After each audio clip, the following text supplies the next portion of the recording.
I'm Michael Artsis. Thanks so much for joining us. You're the Terrifics. We've really come here to the end of day 2. It's been amazing. Day 2 was even more exciting than day 1, if it's possible. It's hard to imagine, but we've had a lot of great guests on, and we're joined for our final wrap-up show of the day by, of course, the great Jim Nista from Instio and Mike White from Multimedia Solutions. Thank you guys so much. Before we get into the day, I have a question for you guys. We had Questron on earlier in the day, and I was talking to them and had this idea. I think that digital signage, and maybe it already happens and I don't even realize it, as we go, and we talked yesterday about having the signs react to us and give us ads based on our phones and data and all this stuff. I think it's going to become, at some point, a much more immersive experience. And what I mean by that is there'll be things that happen in the room that you're in to change the setting or near the screen. Lighting cues, blinds move, maybe even as you see sometimes in these theme parks. We're near all these theme parks. I think this is the best one in the area because it's got all these toys, all these gadgets, and all these great screens. But you see, you have air blown on you or water dropped on you. Maybe not the water, but I think that that's all part of the experience. Do you guys see a time and a place where some automation company like Questron will be incorporated in digital signage and make an immersive experience? I certainly do. We've already done a lot of projects like the University of North Carolina Basketball Hall of Fame. We created environments there where you walk into the room and your mere presence triggered the show. A lot of the museum experiences are digital signage triggered by a control system that allows you by either presence or a button that you press or turns on lights, open the doors.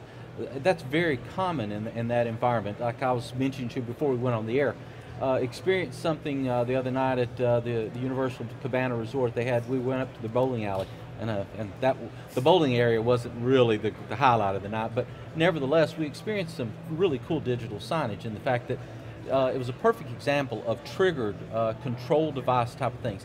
Their bowling alley was state of the art, in which when you did occasionally hit a pin, when it came down to reset the pins, it would recognize that, and as a result of, like, if you completely missed all of the pins, or if you'd done something like a split or something like that, it immediately replaced the electronic scoring up there with a graphic, an animated graphic, immediately playing, demonstrating what you had done in a cartoon type of environment. Yeah, and it was engaging. It kept people looking at, because it was never the same. They always kept fresh new ways of embarrassing you up there. But yeah, I think that it's going to, triggered events are absolutely, and controlled events are already a part of it. Excellent. Yeah. Okay. There you go. I think that's great. And by the way, I think you should go for the turkey next time. That's the good thing you want in bowling. Jim, you agree? You think it's going to become more immersive, or? Yeah. We're going to be really surrounded by this idea of the Internet of Things, which is like a buzz term today, but what it means many things. It means that every device that you have will be web connected, will be data connected. And these are data connections that are very low bandwidth, right? Yeah. If you think about that what maybe your coffee machine needs to tell your smartphone, it needs to say brewing complete. So it's not a lot that needs to happen, but that the fact of it having everything data connected and connected, web connected, is going to give us so much advantage in our lives. And we think about it and we go, oh, that sounds silly. But think about 5 years ago. You might have only had your first smartphone by then. You weren't 6 editions in. Yeah. And we're really getting surrounded by this. I think it's going to be very difficult to buy a product that doesn't jump on Wi-Fi, either a consumer product or a commercial product that doesn't want to jump on Wi-Fi and share information about its current state. Yeah, I think you're right, and I think sometimes you say, oh, well, that's silly, what do I need that there for? And then when you use it, you go, wow, that makes sense. Like, I mean, this is kind of silly, but this morning on the way here, went to go to Starbucks, the line was so long, saw a digital sign that said, hey, use the app to pre-order your coffee and then just come pick it up. I'm standing on the line, I went, I don't have much time. Okay, I ordered the coffee from my app while I was there, walked off the line to this area where the coffee is being made, and my phone told me 2 minutes to done, 1 minute to done. And then all of a sudden, there was the coffee, took the 3 coffees, brought them to the crew, ready to go, and everybody was like, did that guy just cut the line? Did he steal coffee? What's going on here? And it was great, and it sounds silly, but obviously the register or something was triggered and connected. Obviously the digital sign sparked my attention, got me to do this, and it worked out well. And I would think before, why would I ever need to order my coffee before I get there? I don't want it to get cold. Yet, even if I did it a minute before I walked in the door, it would be great, and I could repeat that order tomorrow morning so we have fresh coffee on the set. Yeah, and think about this, is that you could order that coffee anytime you wanted to, and when you cross the threshold into the store, it will alert all of those data-connected devices to say, Michael's here, let's get his coffee started. That's actually a brilliant idea. That's true. That is the idea. That is what's happening. And it's very, very common today, or at least it should be more and more common, that POS systems are integrated into your digital signage environment. You don't want to be running a special of something you just ran out of. So you want your POS system to have a real-time into your digital signage system so it can remove products that are no longer available or adjust accordingly. But it's being done at the airport. Flights change, pushing messages to your phone. These are all triggered. We don't necessarily classify those as digital signs, but they are digital signs, and they are running digital signage applications, and they are being more and more immersive every single day. And I think at the airport, we don't think of them as digital signs maybe because they're less glamorous in the traditional thought of what a digital sign can do, but they are digital signs. And I think you bring up a good point. When you have a menu board, you can pull down an item that's no longer a special because it's no longer in stock. I think that's great. We don't talk enough about restaurants and digital signage for the restaurant industry. I think Jim, you do a lot with restaurants and menu boards and templates for them. What do you think about the use of digital signage in restaurants, and can it really get people to spend more so that they basically get a better ROI, or buy more smartly so they want to come back? For instance, I thought this guy at a diner after the conference last year, I said to this diner I frequent, I said, if you had you took one of those TVs that you got 8 TVs playing CNN, take one, and where that's good, well situated, and have like your specials and desserts, and have like a little video and some digital signage, and I mean some stuff around it. And are you telling me that if the person who sits at the table is scooping their ice cream, is seeing this homemade ice cream being scooped over and over while they're eating, they're not going to order a dessert or be more likely to order a dessert? I said, what's the average check? And he says, $25. I said, how much is an ice cream? He said, $5. I go, right there, you're jumping the bill pretty considerably by serving an extra dessert that you might not have served before. So it's just a very interesting, ROI kind of conversation. But also when somebody walks in and they really want a hamburger, and you've got this special that's a buffalo burger, and they're, wow, this is great, and they leave and they're so happy because they had that and they got something different that they wouldn't have normally ordered or seen. That also brings them as a return customer. So it's not a bad, thing either, and that's something you can't necessarily quantify. Well, I'll throw one additional benefit. Not only does it help you the opportunity to engage and encourage them to buy things? I mean, the most profitable things in a restaurant are your drinks and your desserts. So the encouragement to bring on those as supplements, but there's also the other facet of it. There are regulations that have been put in play that for calorie counts. Sure. That now digital signage can bring that into a nice way to present it and still meet the legal requirements that are being presented to the unit. So digital signage is a great tool to be able to meet those needs as well. So it's not only helping them to sell more and create a higher return on investment, but they're able to meet these regulatory requirements of being able to put the caloric count there and satisfy these challenges there. We talked a lot today about 360 video and some VR. And we had some interesting stuff on about it. What is your feeling with digital signage and the 360 video or the VR, especially when you get some of these screens that are, like Banto has beautiful touch screens, where you can touch the screen and move the video around? Yeah, I mean, we do see that there's some really cool technologies for these flagship projects, and I love to see those types of things out here, but they get used so infrequently. The budgets on these projects are so high, but you need to have the right kind of creative partners with that. There's some great agencies that are focused on that very specific part of the market, where they do large scale like corporate lobbies and these projects that just have massive budgets, but they know how to do that and they know how to do it right. And so in the right hands, those tools are just amazing. And to see some of the things where you do have curved touchscreen walls, there's a company over there doing that, that in the right environment, in a right retail environment, or a Hall of Fame type environment, or real high-end museum environment, would just be amazing to put into the right creative hands. And the right agency having that type of technology could just knock it out of the park. Yeah, I know that Brain Farm is a production company that does a lot of this kind of work. They were the guys who built the truck. They got the turret. It's a Ford F-350. They put a huge turret they got from military surplus. They had to get permission from the military for it.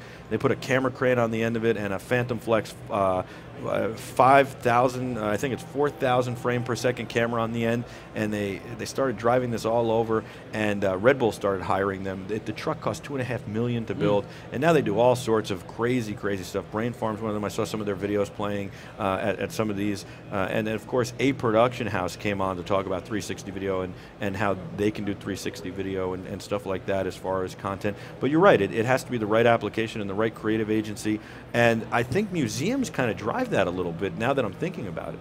Yeah, it's a really great environment. You take a look at the, 3 or 4 years ago, Jim and I couldn't have walked from more than one aisle before we'd seen something that was 3D. And it was just everything was being pushed as you got to have 3D. And now it's really hard to find out there. And a lot of that had to do with the fact that it was difficult to create content in 3D, more costly, but that wasn't because it was bad technology. It was because maybe it just wasn't positioned in the right places, because like you said, some of the museum experiences and stuff like that, where you've got a more static environment, the content doesn't change as often, you've got the right reason to invest for long term.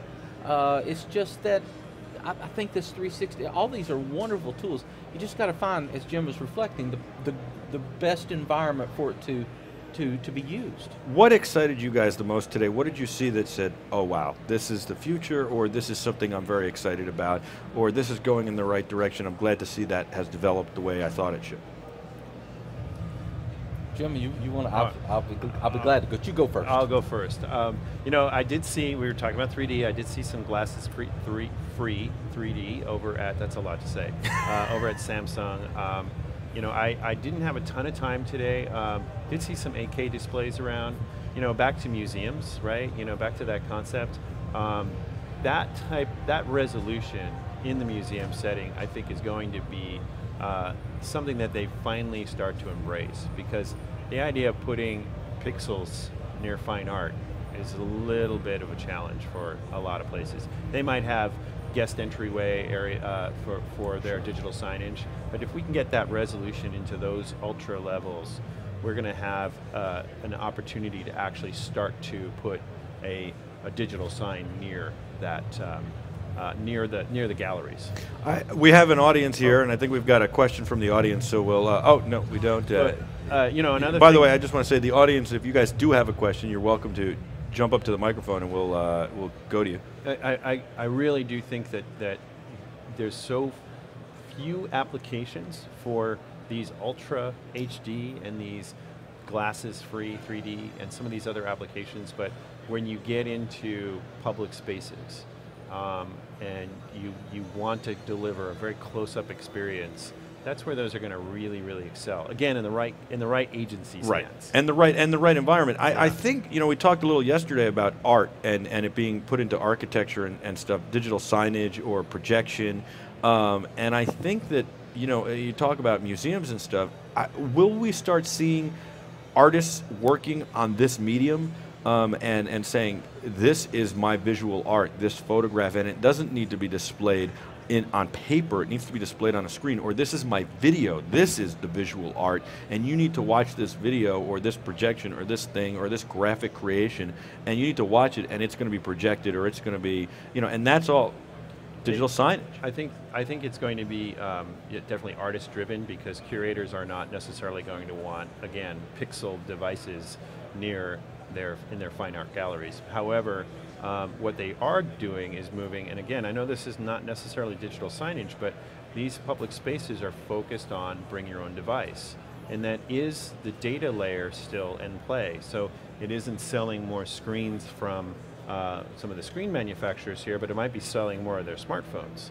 And so, they look at it as we're just pushing information out. The screen can be in your hand that you brought yourself, and that can be feeding information based on your proximity to certain activities, or outside of museum space, it could be feeding activity based on the game just scored, the team just scored. Right? Is your phone not the smallest digital signage device you have? I mean, is this a digital signage device, especially if it's getting fed content? It does. Yeah. And there's wearable digital signage smaller than that. Well, I actually, somebody gave me a hat at another conference, and it lights up and does stuff. And you remember these from the 90s, they had lights and hats, or the 80s, and you'd buy them and the battery was like 10 pounds and all this. This actually, it seemed like a regular hat.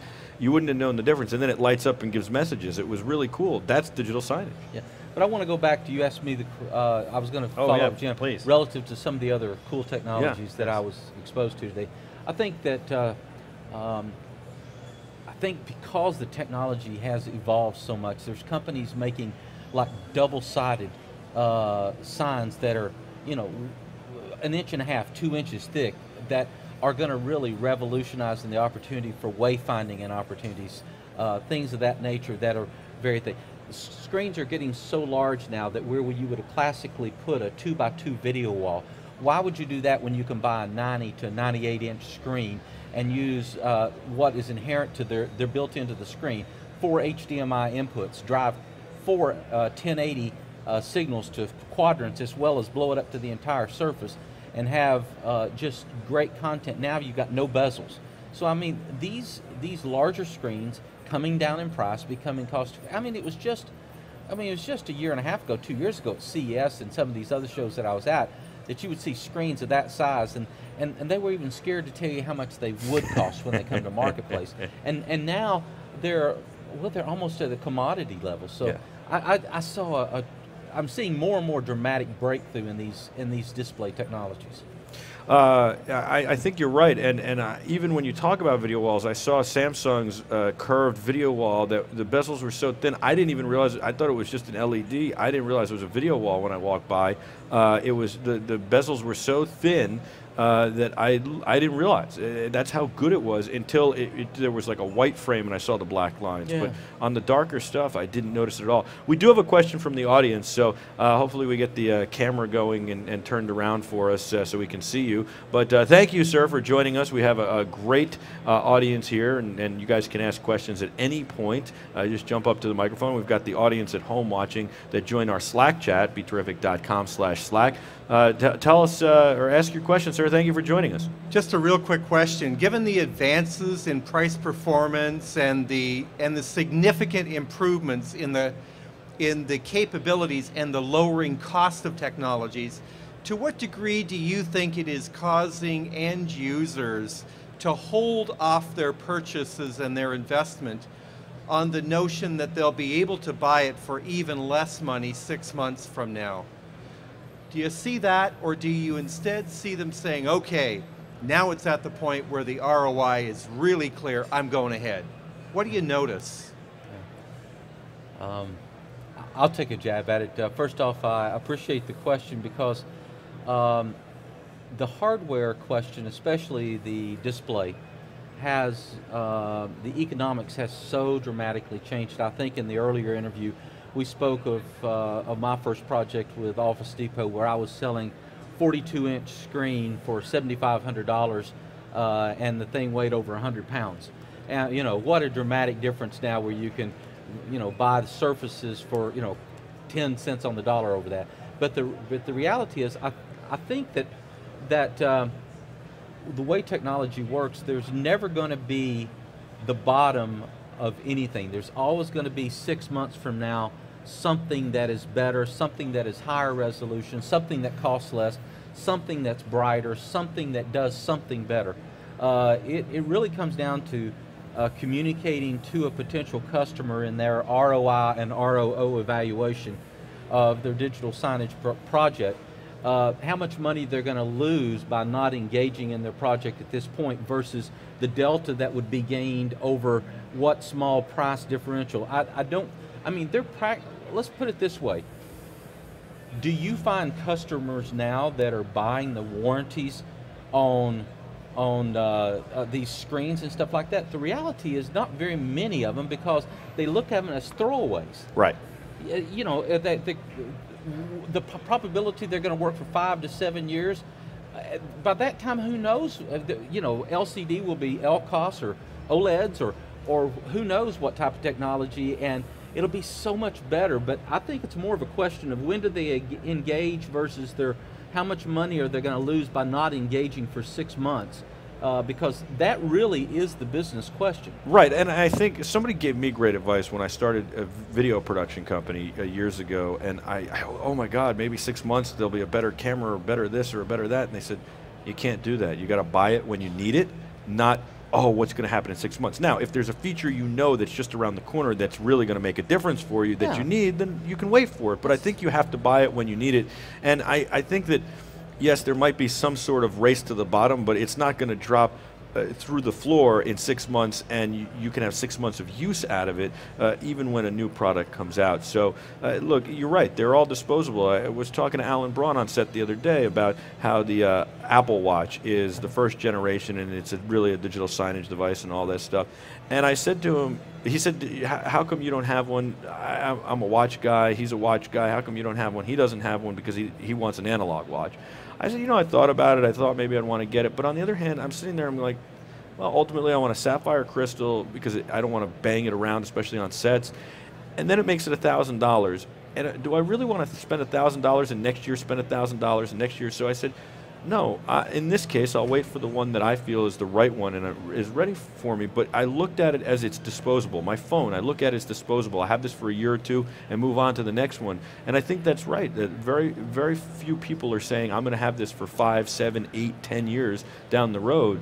And it's probably the right way to look at it at this point.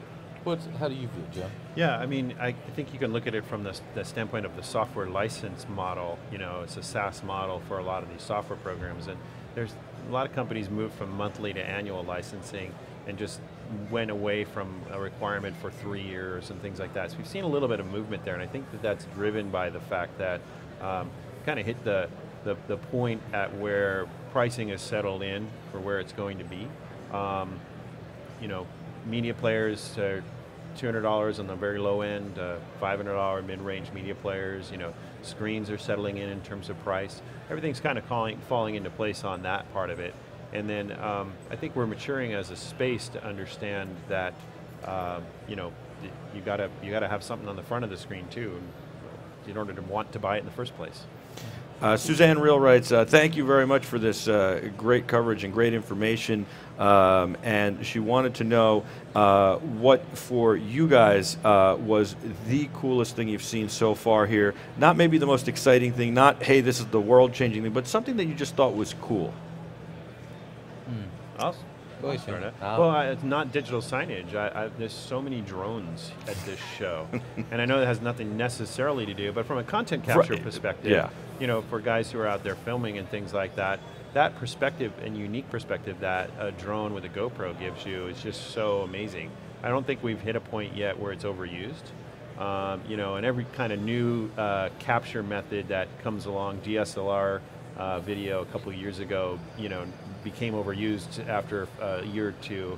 We're not at that point yet where drone footage is overused in a creative setting, but outside of the creative setting, in terms of being able to have these things up there and capturing data and doing other things, I think somebody's going to turn that into a pretty cool digital signage project down the road. I think you're right, and I also think it's great for content creation as well. And I will say this: I think you're right also with the DSLRs. If you know, I think we got to shallow depth of field, narrow depth of field. It got overwhelmed us. It was too much. How about for you, Mike? I think that you know, the diversity at this show is so great. So you can go from drones on one end to control systems on the other ends. To I think that I've been amazed at how good the LED industry and what their presentation and the possibilities that brings, meaning that the pitch size has become so small that now you can walk up to LEDs, which have the capability of expanding over just virtually any size and across any geometry. I'm just amazed at how much that industry has increased in quality and its ability to be used in so many flexible ways, because it has now got to the point to where it's not just for the big outdoor sign with the large LED bulbs that once you're inside of 20 or 30 feet, you can't look at it anyway. These are things you can walk up to, and it's just overwhelming how good they look. Thank you, Sue. Thank you for the thank you, and congratulations. I kind of agree. I mean, I get blown away by these LEDs and how good they are today. I also get blown away by the screens and how good they are in different lighting environments as we move on and you know, as things change. Well, they've dramatically, the screens, another factor relative to digital signage is it's not only line of sight and a display, but it's can you see it in the environment, the ambient light. Sure. You're seeing a lot of manufacturers where just a few years ago there were only a couple of LCD screens that would go above 350 nits or something like that. And I know that term may not mean much but the reality is if you put it outside you couldn't see it at all.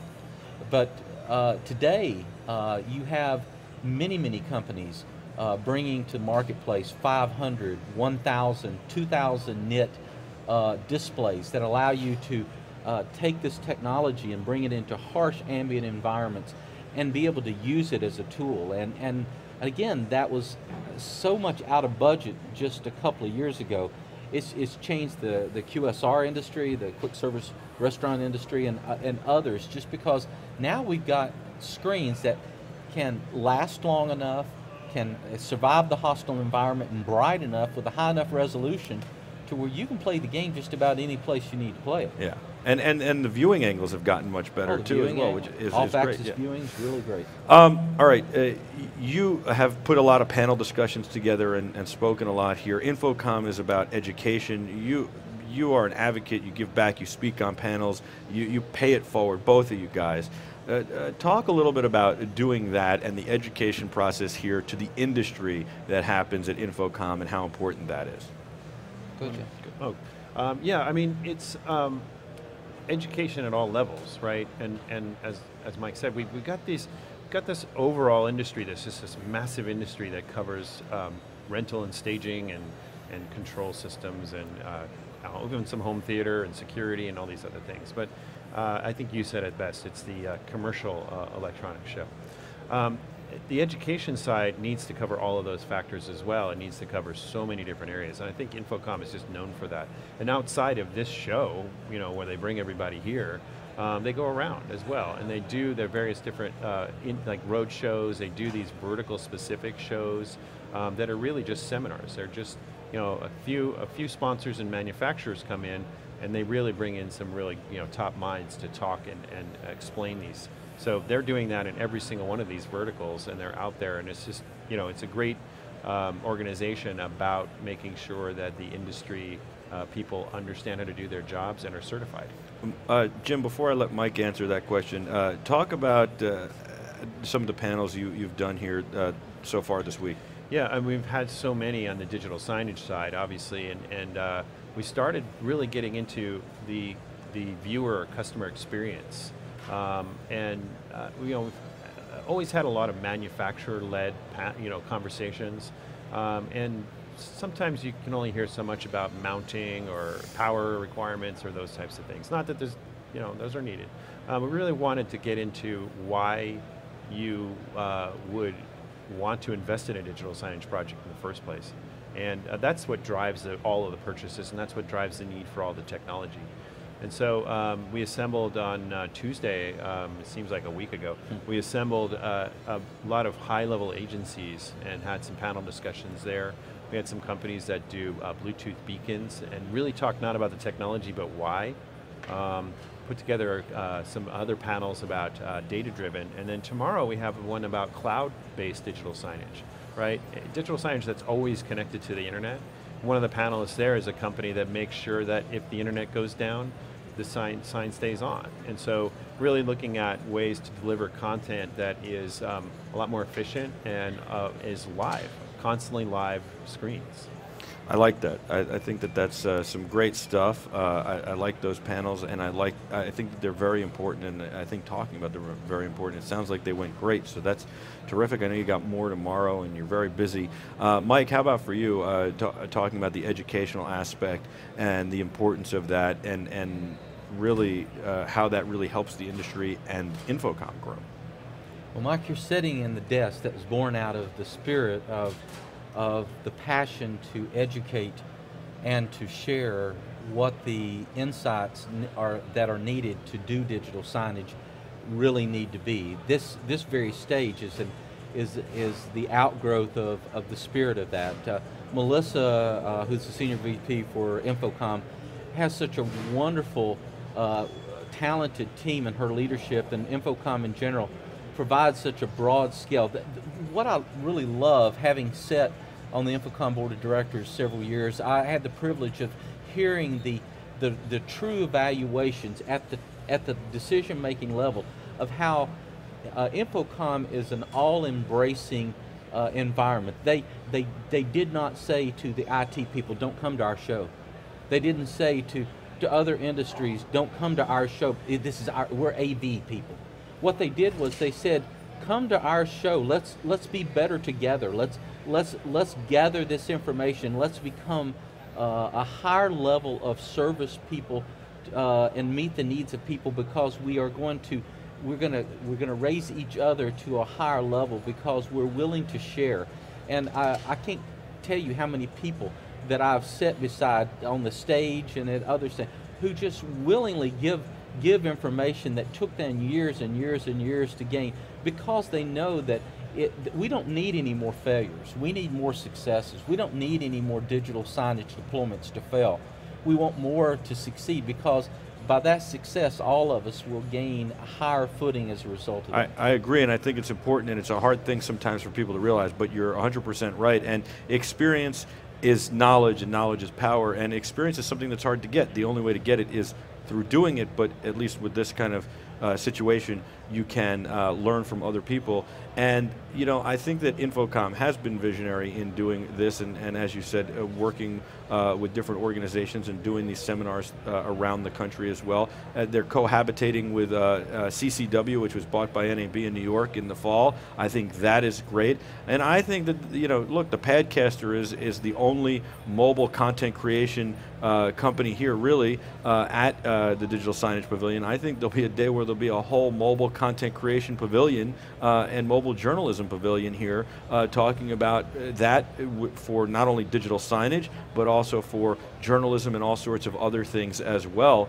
And I think it's interesting. So those guys are pioneers, and it starts with one booth, and that's that one booth, and it'll grow from there. And as you see, I know New Tech reappeared this year. The TriCaster, you'll see video production become more prevalent, especially as it can be deployed in digital signage as well. We heard some new uses from vMix for live applications, but also using a video mixer and switcher for stuff like digital signage and how you can use it and deploy it. So you guys are phenomenal. Thank you guys so much for joining us for the wrap-up show. You'll be back tomorrow for one final wrap-up show. I can't believe it's almost over already, yeah, but we've got one more day to go. You've helped make this a success in so many ways, but I can't thank you enough for taking your time out to not only be here to be interviewed, but to also come and do the wrap-up show. I know the viewers really appreciate it. We call them the Terrifics, and they love you guys, and they also told me to mention that you're the two most dapper guys on set. So thank you guys very much. Thank you. Thank you very much. We'll see you again tomorrow. That is Mike White from Multimedia Systems, media.com. Sorry, it's the end of the day. m-media.com, Multimedia Solutions. Mike White is a legendary, a visionary, and a great guy. He started this. This was his vision originally when it was Speaking Stage. And Jim Nista, who is also what a great guy and a visionary, and really has helped pay it forward so much and also help make this happen. Thank you so much. Instio.com. Instio is the company, a really great company. That's it for today, folks. Thank you so much for joining us. I got to thank the folks at InfoComm, of course, Jason McGraw and his team, We've got Debbie and Patty and Barbara and all the wonderful people at InfoComm who saw the vision and helped make this possible and put it together and welcomed us into their home here as we've made this our home. I've got to thank NewTek for providing and providing the TriCaster and the talk show and supporting our broadcast, and I love that we use talk show in a convention hall and are doing that here to bring people who couldn't make it to the people who are here and to you at home, and that's amazing. And of course, talking about the 3-play. So NewTek has been very supportive, and we really appreciate it with the TriCaster 8000 and the talk show, newtek.com. Don't forget about Vadio, who has been very supportive with these amazing PTZ cameras that not only look great on set, but allow us to get the audience with one camera operator. We can turn them around, spin, zoom, pan, tilt, and zoom. We can get the audience reactions, we can get guys on set, we can get the products that they bring on and all sorts of other stuff, and they've been amazing, vadio.com. And of course Panasonic with their Panasonic Digital Communications that has provided our digital signage, not only here on our booth, 5187, if you're coming tomorrow, come join us and be in the audience, ask a question, but also throughout InfoComm, so that people know we exist and we're doing this and can follow the schedule and come see the people that they want to see get interviewed and ask their questions. So I've got to thank all of those guys. They've all been amazing, all great companies with great people, and I can't thank them enough. Thank you so much for watching. I want to thank the crew behind me that does such a great job. Chris Voncino, Adam Holtz, and David Kleinstein. They keep us running, they keep me and the guys on set looking great, and they do a terrific job for you guys. So thank you again for watching. We'll see you again tomorrow. You're the Terrifics. I'm Michael Artz. This is your live continuing BeTerrific coverage of InfoComm 2015's Digital Signage Pavilion on the Digital Signage stage at the Orange County Convention Center in Orlando, Florida. Until tomorrow, from everybody at BeTerrific, be terrific.